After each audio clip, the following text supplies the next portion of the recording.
বাংলাদেশে আব্দুর রাজ্জাক বিন ইউসুফ বলছেন Thums up, 7 up, Coca Cola খাওয়া হারাম, বলেছে না? মতিউর রহমান মাদানি বলছে একদম জায়েজ, চলবে, অসুবিধা নেই। দুজনাই তো বড় আলেম। বড় আলেম না ছোট আলেম? বড় আলেম। আচ্ছা, তারপরে আবার ফতোয়া, বিভিন্ন রকমের ফতোয়া। কেউ কেউ বলছেন রাজ্জাক বিন ইউসুফ সাহেব বলেছেন জুম্মার দিনে দ্বিতীয় আজান দেওয়া বেদাত। ওনার তো ভাষা কেমন জানেন, কড়া কড়া। উনি কি বলেন? বেদাত। মতিউর রহমান মাদানি বলছে একদম বেদাত বলা যাবে না, হযরত উসমানের থেকে সহিহ রাওয়াতে বর্ণনা পাওয়া যায়, এটা এখন প্রয়োজন নেই, আলাদা ব্যাপার, বেদাত বলা যাবে না। তা উনিও আলেম, ইনিও আলেম, তো কথা উত্তর দেন। দুজনে আলেম তো? আচ্ছা বলুন, দুজনায় যদি আলেম হয়, আপনি তো দুজনারই বক্তব্য শুনছেন, তাহলে জীবনে সঠিক আপনার কাছে আসবে?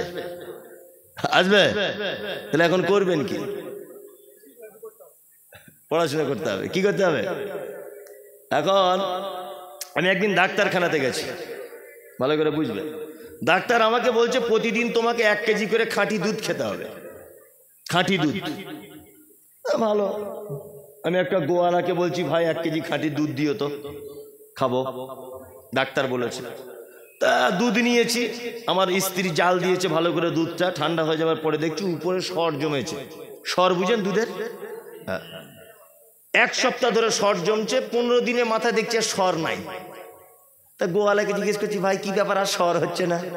বলছে কাস্টমার ধরার জন্য প্রথমে অরিজিনাল মাল দিয়েছিলাম, এখন 1 কেজি দুধে 250 দুধ আর 750 পানি। কি বলছি বুঝতে পারছেন না? আচ্ছা তাই, তাহলে তো অরিজিনাল দুধ নাই। তা ভাবছি তাহলে চিটিং বাজের দুধ খাবো না। তা মাদার ডেয়ারির দুধ কিনি। মাদার ডেয়ারির দুধ কিনতে গেছি, ওর প্যাকেটের উপরে লেখা আছে 100% খাঁটি। তার মানে বুঝে নিয়েছি নিশ্চয়ই ভেজাল দিয়েছিল আগে, আর নাই এই মাল অন্য কোম্পানিতে ভেজাল ধরা পড়েছে, তার মানে এতেও ডুপ্লিকেট হতে পারে। কি বললাম বুঝলেন? এরকম দুধ খুঁজতে খুঁজতে খুঁজতে খুঁজতে আমার মোটামুটি 3-4 হাজার টাকা খরচা হয়ে গেল। খাঁটি দুধ আর মেলে না। আমি কত বড় বোকা, আমি যদি ওমরপুরে হাটে গিয়ে আর 2000 টাকা দিয়ে 8000 টাকার একটা দেশি ছোট গাই গরু কিনে আনতাম, আচ্ছা বলুন তো খাঁটি দুধ পেতাম কি পেতাম না? পেতাম। ভেজাল হতো। 1 গ্লাসে যদি দুধ হতো সেটা খাঁটি হতো, তাই না? তার মানে আমরা মুসলিমরা এত বড় বোকা, সব জায়গাতে সঠিক ইসলাম খুঁজতে চাই। রাজ্জাক বিন ইউসুফ কি বলছে, মুমতাজুল ইসলাম দেখি কি বলে, মতিউর রহমান কি বলে, বেরাদার রাহুল কি বলে, এই বলে জীবনে সমস্যার সমাধান হবে না। খাঁটি ইসলাম যদি পেতে চান আপনাকে গাই গরু পোষা লাগবে বাড়িতে, তার মানে হাদিস কোরআন কিনে বাড়িতে পড়া লাগবে। কি বলছি বুঝতে পারছেন? তাছাড়া কোন কোম্পানির দুধ খাঁটি নয়, সব কোম্পানিতে ভেজাল। কি বলছি বুঝতে পারছেন? আমি মুমতাজুল ইসলাম এখন যে বক্তব্যগুলো দিয়েছি বা আরো যে কথাগুলো বলবো, আমার কথা যে 100% ঠিক এটা নয়। কি বলছি বুঝতে পারছেন? আবার পরে যিনি বক্তব্য দিবেন ওটাও যে 100% খাঁটি এটাও নয়, এটাও নয়। আমাদের অবস্থা কেমন হয়েছে জানেন?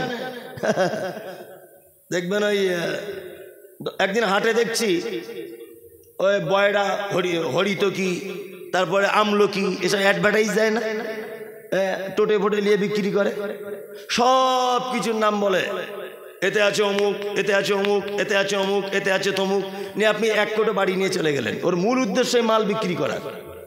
কি বললাম না? বাঁদর খেলা দেখেছেন? প্রথমে অনেক খেলা দেখানোর পরে আস্তে আস্তে আস্তে আস্তে করে ব্যাগ থেকে কি বার করে, এটা গাছ বার করে বলে তোমার বইয়ের সঙ্গে ঝামেলা হয় তো গাছ বেঁধে দিবে, আর হবে না। তার মানে কি, যত ম্যাজিকের মূল একটা জিনিস থাকে, থাকে না? থাকে। আমরা যারাই আলেম ওলামারা বক্তব্য রাখছি, বক্তব্যের মাঝে আমাদের একটা মূল মন্ত্রের মধ্যেই আমরা সীমাবদ্ধ। বাঁদরওয়ালা তার গাছের মধ্যে সীমাবদ্ধ, হরিতকি, বয়রা, আমলকি এর ওই মাজনের ভিতরে তার সীমাবদ্ধ, তাই না? আমাদের ঠিক কেমন? আমরা আলেম ওলামারা যারা ঘুরছি, আমরা সামান্য 2-4টে বিষয়ের মধ্যে সীমাবদ্ধ। আপনি যদি ইসলামকে বৃহত্তম ভাবে জানতে চান, আপনার কাছে বিনীত অনুরোধ, আপনি বইপত্র কিনে পড়াশোনা করুন। ইনশাআল্লাহ করব, ইনশাআল্লাহ। এবার আমি আপনাদেরকে কয়েকটি কথা বলবো। কথা হচ্ছে এই, সমাজ সংস্কার করতে গেলে আজ থেকে 1500 বছর আগের যুবকদের ভূমিকা কি ছিল আর আমাদের বর্তমান ভূমিকা কি, একটু বলি। এক। আল্লাহ, এসব বক্তব্য, এসব কথাগুলো বললে আমার চোখ দিয়ে পানি চলে আসে, বলতে পারি না। যুবক, নাম উসামা। নাম কি? উসামা। আল্লাহ নবী সাল্লাল্লাহু আলাইহি ওয়াসাল্লাম উহুদের যুদ্ধের জন্য লোকগুলোকে এক জায়গায় করছেন। লোক আল্লাহ রসুল গুনছেন, 1 2 3 4। বৃদ্ধর এক সাইডে দাঁড়াও, যুবকরা এক সাইডে দাঁড়াও, মধ্যবয়স্কর এক সাইডে দাঁড়াও। লোকগুলোকে ভাগ করছেন কে? মুহাম্মদ সাল্লাল্লাহু আলাইহি ওয়াসাল্লাম। যুবকদের মনের স্পিরিট দেখুন, স্পিরিটটা দেখুন শুধু। একজন সাহাবী, নাম তার উসামা। কি নাম? উসামা। আল্লাহ রসুল ছেলেটিকে এইভাবে দেখলেন, দেখার পরে মাথাতে হাত দিয়ে বলছেন, এই তুমি তো অল্প বয়সের উসামা, তোমাকে যুদ্ধতে যেতে হয় না, তুমি অল্প বয়সের, তুমি চলে যাও বাড়ি। উসামা বাড়ি চলে যাচ্ছেন, চোখ দিয়ে ঝরঝর করে পানি ঝরছে। আল্লাহর নবী আমাকে জিহাদে নিয়ে গেলেন না, আমি যুদ্ধ করব, আমাকে নিয়ে গেল না, ইসলামের জন্য আমার জীবনটাকে দিয়ে দেবো, আমাকে আল্লাহ রসুল নিয়ে গেলেন না। অল্প বয়স। তার পরের বছরের যুদ্ধ হবে, উহুদের যুদ্ধের পরের বছরে খায়বার। কি? খায়বারের যুদ্ধে, খন্দকের যুদ্ধের সময় আল্লাহ রাসূল সাল্লাল্লাহু আলাইহি ওয়াসাল্লাম লোকগুলোকে গুনছেন। উসামাকে দেখতে পাওয়া যাচ্ছে একটা উঁচু জায়গার উপরে চালাকি করে উঠে পাগুলোকে এইরকম ভাবে দাঁড়িয়েছে। আপনি দাঁত বার করে হেসে দিলেন হি করে।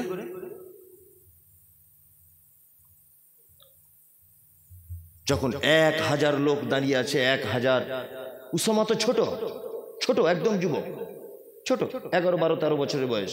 ও তখন আল্লাহ রসুলের কাছে বড় প্রমাণ করার জন্যে পাটাকে এইরকম ভাবে দিয়ে উঁচু জায়গাতে এরকম ভাবে দাঁড়িয়ে আছে। আল্লাহ রসুল মুচকে হেসে দিয়ে বললেন, উসামা কি অবস্থা তোমার? উসামা বলছেন, আল্লাহ রসুল আমি ভয় করছি যদি আজকেও আপনি আমাকে বাদ দিয়ে দেন, তাহলে আমি আল্লাহর রাস্তায় জিহাদ করতে সুযোগ পাবো না। আপনি যে সমাজ পরিবর্তন করার জন্য সংগ্রাম করছেন, আমি সেই সংগ্রামে অংশগ্রহণ করতে পারবো না। এই জন্য আমি চালাকি করে আমার পা দুটোকে উঁচু করে রেখে দিয়েছি। আল্লাহু আকবার। এই হচ্ছে যুবকদের অবস্থা। আরে তোমার বয়স এখন 12 14 বছর, 15 বছর না? বদরের যুদ্ধ তুমি শুনেছো? 2 হিজরিতে হয়েছে। কত হিজরিতে? 2 হিজরিতে। আপনি আমার দিকে ফিরুন, আপনার চোখে পানি চলে আসবে। বদরের যুদ্ধের দিন যুদ্ধ চলছে তুমুল গতিতে। আব্দুর রহমান ইবনে আউফ রাদিয়াল্লাহু তাআলা আনহু একটা গাছের সাইডে দাঁড়িয়ে আছেন, গাছের তলাতে যুদ্ধ চলছেন, উনি দাঁড়িয়ে আছেন। 2 জন বাচ্চা ছেলেকে আব্দুর রহমান ইবনে আউফ দেখতে পেলেন। 2টি বাচ্চা ছেলে এসে আব্দুর রহমান ইবনে আউফকে ডেকে বলছেন, চাচা চাচা আবু জেহেলকে চেনো? আবু জেহেল, আবু জেহেলকে চেনো? তখন আব্দুর রহমান ইবনে আউফ বলছে, আরে তুমি আবু জেহেলের নাম বলছো, তুমি জানো আবু জেহেলকে? বলছে, আবু জেহেলকে জানি, এতটুকু জানি যে আবু জেহেল নবীকে কষ্ট দেয়, নবীকে গালাগালি করে। বলছে, তোমাদের নাম কি? আব্দুর রহমান ইবনে আউফ নাম জিজ্ঞেস করার পরে বলছেন, একজনের নাম মুআজ, একজনের নাম মুআব্বিজ। কেউ কেউ বলেছেন আফরার 2টি ছেলে, 2 ভাই তারা, মুআজ আর মুআব্বিজ। 2টি বাচ্চা ছেলের হাতে তলোয়ার। আব্দুর রহমান ইবনে আউফ বলছেন, দেখো বাবু, ওই আবু জেহেল, ওই দেখো আবু জেহেল। আব্দুর রহমান ইবনে আউফ বলছেন, আমি যখন আবু জেহেলকে দেখিয়ে দিলাম, তখন 2টি ছেলে, একজন শিকারকারী যেমন তার শিকারের দিকে তার তীরটাকে, ধনুকটাকে ঠিক আইটেম করে রাখে, 2টো ছেলেকে দেখলাম তারা চোখগুলোকে এমন করে আবু জেহেলের দিকে তাকাচ্ছে যে আবু জেহেলকে পেলে মনে হয় ছিঁড়ে খেয়ে নেব। 2 জনের ভিতরে একজন বলছে, চাচা আব্দুর রহমান ইবনে আউফ, আপনি শুনুন, আবু জেহেল যে নবীকে গালি দেয়, যে নবীকে কষ্ট দেয়, উটের ভুঁড়ি উপরে পিঠের উপরে চাপিয়ে দেয়, এই রকম আবু জেহেল আজকে নয় পৃথিবী থেকে চলে যাবে, আর নয় আমরা পৃথিবী থেকে চলে যাব। যার মৃত্যু আগে সে আজকে আগে চলে যাবে। আমরা 2 জন বাড়ি থেকে আমার মাকে বলে এসেছি, আমার আব্বাকে বলে এসেছি যে আল্লাহর নবীর দুশমনকে যতক্ষণ না পর্যন্ত আঘাত না করতে পারবো ততক্ষণ বদরের মাঠ থেকে ফিরবো না। আগিয়ে চলে যাচ্ছেন বীর বিক্রমের মতো। বাচ্চা ছেলে মুআয আর মুআব্বিস। উটের পিঠের উপরে, ঘোড়ার পিঠের উপরে আছেন কে? আবু জেহেল। এতটাই বাচ্চা, হাদিসের এই শব্দ শুনলে বোঝা যায় এতটাই বাচ্চা দুজন, যে ঘোড়ার পিঠে আবু জেহেল গলাতে আঘাত করতে পারবে না বলে একজন আবু জেহেলের পায়ে আঘাত করেছে, ঠিক এই জায়গাটায়। হাদিসের শব্দ এসেছে, বাদাম যেমন ছাড়ালে তার ভিতরের মালটা যেমন বেরিয়ে যায় খোলা ছাড়ালে, ঠিক তেমন যুদ্ধের পরে বর্ণনা দিচ্ছেন তার বড় ভাই মুআয, যে আল্লাহর নবী আবু জেহেলের পায়ে এমন জোরে আঘাত করলাম যে তার পায়ের এইখান থেকে এই দিকটা একেবারে খুলে চলে গেল, যন্ত্রণায় পড়ে গেল ঘোড়ার উপর থেকে। আমরা দুজন তাকে এত কঠিন ভাবে আঘাত করতে লাগলাম যে চিরজন্মের মতো আবু জেহেল নামক ব্যক্তিটাকে পৃথিবী থেকে বিদায় জানিয়ে দিলাম। এর নাম সমাজ সংস্করণে ইসলামের পক্ষে দুইজন একেবারে যুবকের অবদান প্রাথমিক পর্যায়ে উহুদের যুদ্ধে, বদরের যুদ্ধে। আল্লাহু আকবার। যুবক, উহুদের যুদ্ধের কথা শোনো। আল্লাহর নবী সাল্লাল্লাহু আলাইহি ওয়াসাল্লাম বিকাল বেলাতে একজন সাহাবীর বিবাহ পড়ালেন। নাম হলো তার হানজালা। কি নাম? হানজালা। বিয়ে পড়িয়েছেন বিকালবেলা। তার বিয়েতে খুশি হয়ে আল্লাহ নবী সাল্লাল্লাহু আলাইহি ওয়াসাল্লাম নিজে খাজুর দিয়েছেন সাহাবীদের মাঝখানে বিলি করে। রাতের বেলা হানজালা শুয়ে আছে, স্বামী স্ত্রী দুজন, শারীরিক মেলামেশাও হয়েছে। আল্লাহর নবী গভীর রাত্রে উহুদের যুদ্ধের ডাক দিলেন। হানজালা আল্লাহর নবীর ডাক শুনে বিছানা ছেড়ে দিয়ে উঠে বিবিকে বলে যাচ্ছেন, আল্লাহর নবী জিহাদের ডেকেছে, আমি আর 1 মিনিট দাঁড়াতে পারবো না। যদি আমি জয়লাভ করে আসি তাহলে আমি ইসলামের পক্ষে একজন বিজয়ী পুরুষ, আর যদি আমি যুদ্ধের ময়দানে শহীদ হই তাহলে তুমি একজন শহীদের স্ত্রী, কিয়ামতের মাঠে জান্নাতে তোমার সঙ্গে দেখা হবে আমার। চলে যাচ্ছেন যুদ্ধ করতে উহুদে। কতজন শহীদ হয়েছে উহুদে মুসলিম? 70 জন। কত? 70 জন। তার ভিতরে রয়েছেন কে? আল্লাহু আকবার, হানজালা। তার ভিতরে রয়েছেন কে? মুসআব বিন উমাইর। তার ভিতরে রয়েছেন কে? আল্লাহ নবী সাল্লাল্লাহু আলাইহি ওয়াসাল্লামের চাচা হামজা রাদিয়াল্লাহু তাআলা আনহু। যুদ্ধ শেষ। আল্লাহ নবী সাল্লাল্লাহু আলাইহি ওয়াসাল্লাম সাহাবীদেরকে বললেন যে লাশগুলোকে, শহীদদের লাশগুলোকে এক জায়গায় করো। সাহাবীগণ শহীদদের লাশগুলো এক জায়গায় করছেন। এক জায়গায় করতে করতে দেখা যাচ্ছে 68টা লাশ এক জায়গায় করা গেল, 2টো লাশ খুঁজে পাওয়া যাচ্ছে না। কটা লাশ? 2টো। এক মুহাম্মদ সাল্লাল্লাহু আলাইহি ওয়াসাল্লামের চাচা, নাম তার হামজা রাদিয়াল্লাহু তাআলা আনহু। 2 হানজালা রাদিয়াল্লাহু তাআলা আনহু। দুজনের লাশ খুঁজে পাওয়া যাচ্ছে না। আল্লাহ রাসূল সাল্লাল্লাহু আলাইহি ওয়াসাল্লাম, আমি নিজে উহুদের ময়দানে গেছি,